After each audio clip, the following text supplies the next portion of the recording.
For many years now, TradFi bros and gold bugs have been claiming that Bitcoin is risky. Even today, they are saying that it's not a store of value despite Bitcoin's insane growth. But what does the data say? Does it actually prove that Bitcoin is risky?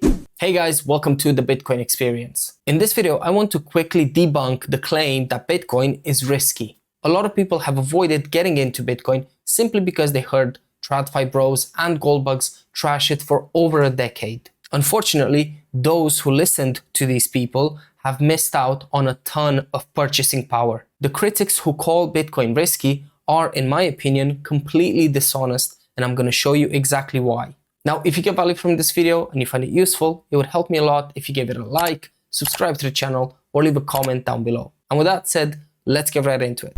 Most claims about Bitcoin being risky come from its price volatility. And yes, Bitcoin has experienced significant volatility throughout its history. But if you've studied Bitcoin, you know that while it has violent price dumps, it also has even more spectacular price pumps. The thing is, these events tend to happen over a long period of time. And this is why I believe that the critics are completely dishonest. They'll see Bitcoin drop 30% over a few weeks or months and immediately call it risky or even dead. How many times, for example, has Peter Schiff predicted Bitcoin's death? If you had bought Bitcoin every single time he claimed that Bitcoin is doomed, you would be very well off right now. But here's the real issue with calling Bitcoin risky. It's always based on short-term price corrections. Not only that, but the critics conveniently ignore Bitcoin's massive price increases. The reality is, Bitcoin is just an asset like gold or stocks. So to judge it properly, you have to look at its long-term performance. For Bitcoin, a long-term investment horizon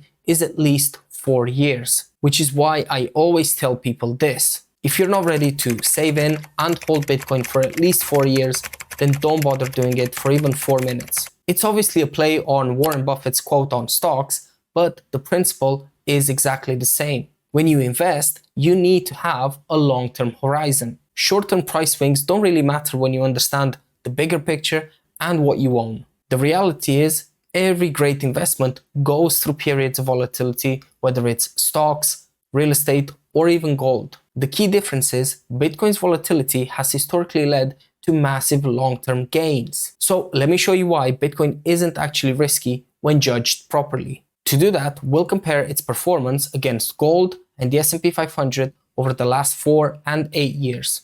As you can see, over the last 4 years, Bitcoin achieved a compound annual growth rate of 20%, while gold and the S&P 500 achieved 12% and 11% respectively. Then, over the last 8 years, Bitcoin achieved a CAGR of 77%, while gold and the S&P 500 only achieved 11 and 13% respectively. Now, that sounds impressive, and it is, but it's not the whole story. At the end of the day, I want to show you why Bitcoin is not actually risky. And to do that, we need to look at the Sharpe ratio, which measures how well an asset has performed on a risk-adjusted basis. In simple terms, it tells us how much an investment has grown relative to the risk taken. So let's compare Bitcoin to gold and the S&P 500 using the Sharpe ratio. As you can see, 4 years ago, Bitcoin's Sharpe ratio was 10.64%, while gold's was around 0.4, and the S&P 500's was 2.44. Going back 8 years, Bitcoin's Sharpe ratio was around 3, while gold's was just 0.06, and the S&P 500's was 1.55.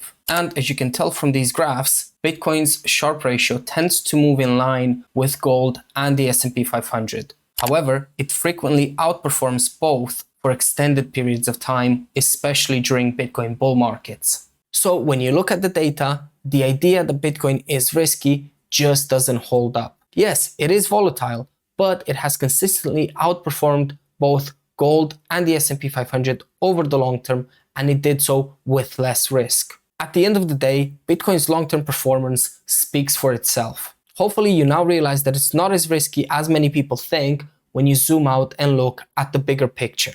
And that is it for this video, guys. Thank you so much for watching and sticking with me until the end. Don't forget to give this video a like if you got value from it, and consider subscribing for more valuable content. If you have any questions, feedback, or even criticism, please write them down below in the comment section, and I'll make sure to reply to every single one of you. Until next time guys, keep stacking, keep hodling, and remember that Bitcoin DCA keeps poverty away.